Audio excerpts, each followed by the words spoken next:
Здесь на данный момент мы демонстрируем именно как в начале 20 века наши предки мололи муку. Данная пшеница у нас, да, это сельхозкооператив Амгинский, село Покровка. Процесс достаточно простой. Это, кстати, пшеница уникальная, она морозоустойчивая, на основе научных исследований была подготовлена работа именно нашими египетскими биологами. И благодаря этому, собственно, у нас эта культура, да, земледельческая, она до сих пор сохранилась, потому что у нас вот такая именно пшеница.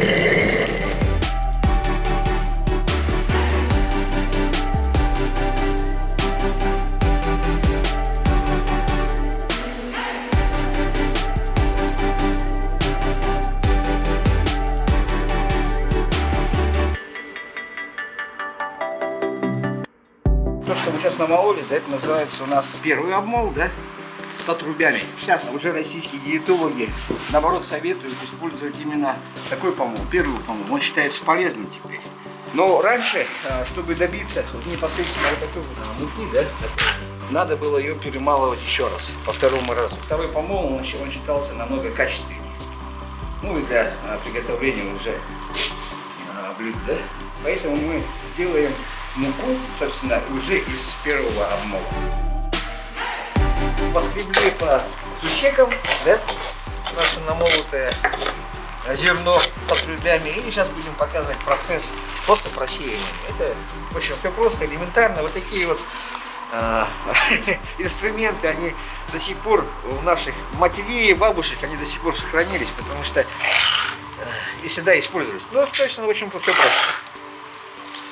Вот, и процесс пошел.